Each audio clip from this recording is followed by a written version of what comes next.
Welcome back to Braintree Today. I'm Martha Konstandinidis and you're watching BCAM TV. Now we'll be getting into our latest stories from the week. On Tuesday, Russian cruise missiles exploded over Ukraine's capital as Russian leader Vladimir Putin celebrated the anniversary of the victory over the Nazis in 1945 with the country's annual Victory Day parade. Putin used his speech at the noticeably scaled-back military parade to defend his invasion of Ukraine, saying, quote, "Today's civilization is again at a decisive turning point. A real war has been unleashed against us again," end quote. The speech came just hours after a new attack on Ukraine, where the country launched a fresh batch of cruise missiles at Ukraine. Although no casualties were reported, the head of the Kyiv City Military Administration said the Russians were trying to kill civilians, saying in a statement, quote, as at the front, the plans of the aggressor failed," end quote. A Manhattan federal court found former President Donald Trump liable for defamation in a civil lawsuit brought by writer E. Jean Carroll. Trump will pay nearly $3 million in damages to Carroll for successfully proving her defamation claim against him. The jury also found that the former president should pay an additional $2 million in damages for her civil battery claim, bringing the total to $5 million. Carroll sued Trump for battery, claiming his conduct qualified as a sexual offense. While the jury did not find that she had proven rape, they did find she proved him of committing sexual abuse. Although the verdict was less than favorable for the former president, it has no legal effect on his 2024 campaign. 6 states, including Massachusetts, are now recalling kale, spinach, and collard green products under the Lancaster, Giant, and Robinson Fresh brand names for possible listeria contamination. Lancaster Foods facility in Maryland, which produced the food, posted a recall list but noted the products have already passed the best if used by date of May 1st. The recall was initiated after a random sample bag was tested by the New York Agriculture and Market Food Safety Division, who found positive traces of the listeria pathogen. No illnesses have been reported, but all products are being removed from store produce sections, and consumers who already purchased the items should discard them. The COVID-19 health emergency orders in Massachusetts and across the country ended on Thursday, May 11th. This brings a close to an unprecedented pandemic era that killed millions of people, prompted lockdowns, and crushed the economy. While experts say COVID is here to stay, the way we live with it continues to change. Residents in the state will start to see the mandatory mask mandate in healthcare settings disappear, mass health coverage for some will be reviewed, and the vaccine mandate for executive branch employees will no longer take effect. For more information, visit mass.gov. Thanks for watching Braintree Today. We'll be right back with more after the break. COVID-19 boosters are an important tool to keep you healthy. You may still get COVID after getting a booster, but it helps reduce your risk of severe illness, hospitalization, and death. Learn more at mass.gov/COVID vaccine. Welcome back. On Tuesday, Superintendent James Lee updated the Town Council on new security improvements within the town's schools. The $1 million debt exclusion approved by voters in 2020 is now getting Braintree schools new alarms and additional card readers. The superintendent said he couldn't publicly detail all the security measures being implemented by the schools, but some measures like alarms and card readers will make it easy for staff and students to enter or leave the buildings. They will also prevent doors from being propped open, and alarms will keep students from slipping out unnoticed. Lee said the improvements took longer than expected due to global supply chain issues, but they're hoping for the installments to be completed by this summer.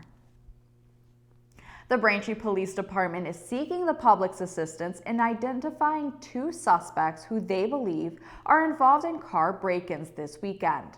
Police received a number of reports of break-ins in the area of King Hill Road and Rome Drive on Sunday night. Police are trying to identify the suspects who were caught on Ring doorbell surveillance breaking into neighborhood vehicles. If anyone knows the suspects or has any information that could lead to their finding, please contact Braintree Police by calling 781-794-8600 or emailing tips@braintreema.gov. A new ordinance was adopted by the Town Council that requires cut-down trees along the town's roads and parks to be replaced. Any removed trees on public property must be replaced within 18 months in the same area, or a payment must be made into a town tree replacement fund. This does not apply to trees fully on private property. A 7-member committee is also being set up, which includes a certified arborist.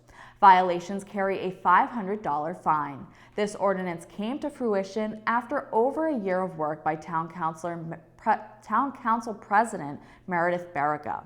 Barrica followed questions from residents about the removal of trees in South Braintree Square and started her work. Here's more from Council President Barrica. Thank you very much, Councilor Maglione. I'll just offer that this began because 4 residents came to me about trees that had gotten taken down. And I just want to reiterate to residents that we listen, your voice matters, and sometimes things take a really long time, but this idea came from residents, and I'm absolutely delighted to get it to the point it's at right now. So thank you for that. A new ordinance was recently created in Braintree to support the rights of the LGBTQ+ community who live, work, and do business in the town. Last week, the Town Council announced the new ordinance, which also establishes a celebration of Pride Month each June that includes flying a pride flag in front of the town hall. The ordinance was adopted by the town in a 7-to-1 vote. District 3 Town Councilor Elizabeth Maglio sponsored the ordinance and gave some remarks on why the ordinance should be in place. Here's more from Councilor Maglio. When I filed the first ever Pride Proclamation in Braintree last year, it was so Braintree could show support for LGBTQ+ people who live in Braintree, who work in Braintree, who shop in Braintree, who worship in Braintree, who frequent our restaurants, who come to our pubs, who enjoy our outdoors. Basically, this year, the LGBTQ+ Pride is an ordinance, and it's for all of those people I just mentioned who happen to come through our town. It's for every person to recognize and celebrate that the LGBTQ+ members of our community and their allies, of which I count myself as a very strong one, make Braintree a vibrant community in which to live, work, and visit. Raising a pride flag is a symbol. It's a symbol of support, of tolerance, of dignity, and of value. Sexual orientation and gender identity go to the very heart of who someone is and how they move through life. Raising a flag, one that will be raised every year during Pride, says, "We see you, we support you, you are welcome here." Making this an ordinance instead of a temporary proclamation says your belonging isn't up for an annual debate. I have received many messages and comments in support of this ordinance, particularly from parents of LGBT youth. Parents and young people alike know that communities are accepting,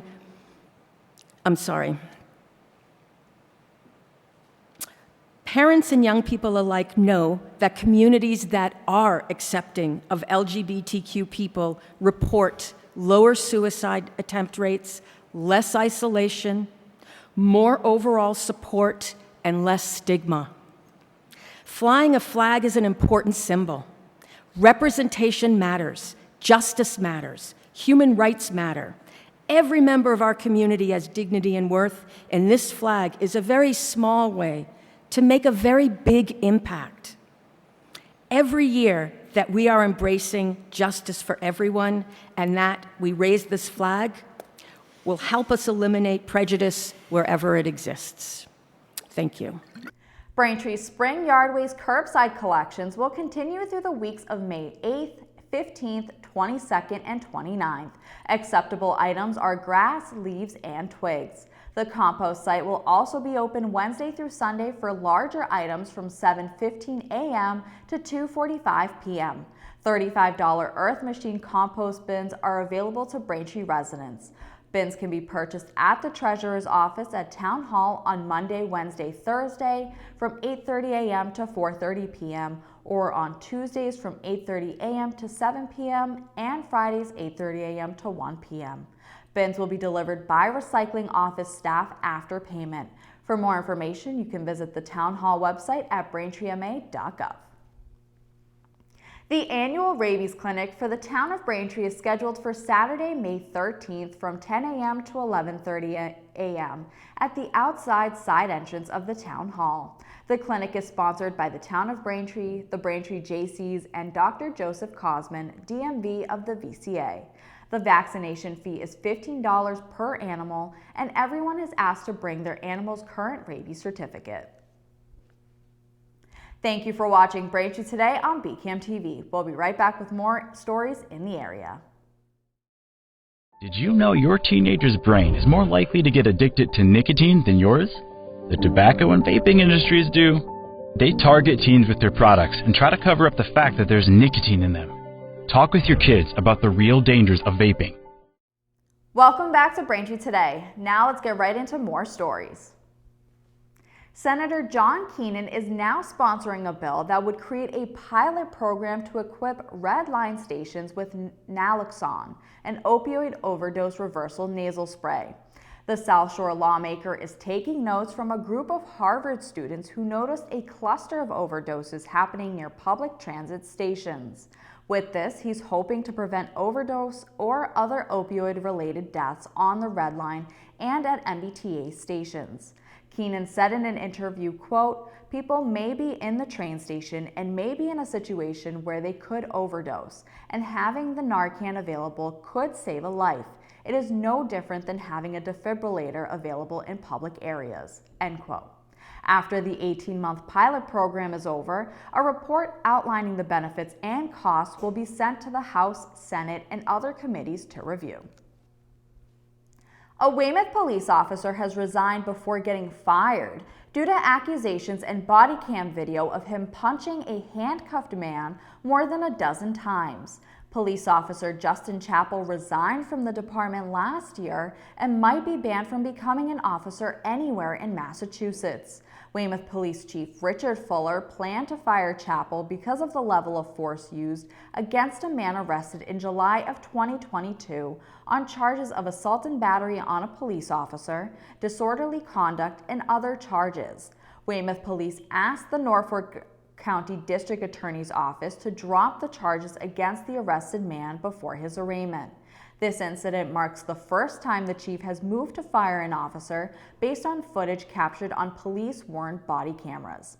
Weymouth officers began wearing the cameras in the summer of 2021. Algonquin Gas Transmission will be conducting maintenance activities that require controlled venting of natural gas at the Weymouth Compressor Station. The controlled venting may occur intermittently between the hours of 7 a.m. and 7 p.m. on Friday, May 5th through Saturday, May 13th. The maintenance activities will be conducted in accordance with applicable regulations and with public health and safety as a priority. Local police, fire, and municipal offices in Weymouth, Braintree, Quincy, and Hingham have been notified of the operation. If you have any questions, you may call Algonquin's Westwood office at 1-888-293-7867. Calls are also being directed to the Enbridge Gas Control 24-hour call line at 1-800-726-8383. The second annual Quincy Multicultural Festival is scheduled for Saturday, May 13th. Cultural displays including Chinese flower folding, Mexican piñatas, henna tattoos, and many others will fill the Four River Clubhouse for a festival that aims to highlight Quincy's diversity. The event will include performances, food from around the world, and displays put together by Quincy families to showcase their heritage. This year, the festival is registered as a nonprofit organization, and the event will raise money to support families interested in participating. The Quincy Multicultural Festival is scheduled for noon to 4 p.m. on Saturday, May 13th. For more information, visit discoverquincy.com. More events are coming up in Quincy as a flag-raising ceremony and festival will open Pride Month in the city this year. The United First Parish Church in Quincy Center will hold a flag-raising ceremony at 6 p.m. on Thursday, June 1st. Special events coordinator for the city, John McDonald, said the flag raising was received warmly last year and the committee has worked with local companies to hang the flag this year. Then on Sunday, June 4th, the 6th annual Q Pride Day Festival will be held from noon until 5 p.m. in Kilroy Square. The festival will include food trucks, games for kids, vendors, and performances from special guests like drag performer Randy Roberts. For more information, visit quincypride.com. Thanks for watching Braintree Today. We'll be right back with more in entertainment. Every home needs a basic emergency supply kit. It should meet the unique needs of the people who live there. Your kit doesn't have to cost a lot. You probably already have many of these supplies, and you can get others at a discount store. Visit mass.gov/beprepared. Welcome back to Braintree Today. This week in entertainment, we have a few movie recommendations for you to watch. First up in entertainment, Paint focuses on Carl Nagel, a local treasure who hosts his own painting show on Vermont Public Television.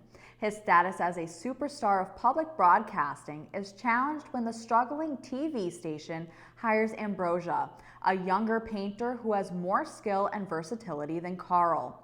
The film stars Owen Wilson as Carl. You can watch Paint now only on Amazon Prime Video. Next up in entertainment, Covenant follows U.S. Army Sergeant John Kinley and Afghan interpreter Ahmed. After an ambush, Ahmed goes to great lengths to save Kinley's life. When Kinley learns that Ahmed and his family were not granted safe passage as they were promised, he returns to the war zone to retrieve them before the Taliban hunts them down first. The film is directed by Guy Ritchie and stars Jake Gyllenhaal and Dar Salim. You can watch Covenant now only on Amazon Prime Video. Finally, in entertainment, Peter Pan and Wendy follows Wendy Darling, a young girl looking to avoid boarding school when she meets Peter Pan, a boy who refuses to grow up. Wendy, her brother, and Tinkerbell follow Peter Pan to the magical world of Neverland, where they encounter an evil pirate captain. The film was directed by David Lowery, and you can watch Peter Pan and Wendy now on Disney+. That'll do it for news today. I'm Martha Konstandinidis, and thank you for watching Braintree Today on BCAM TV. Stay safe, and we'll see you next time.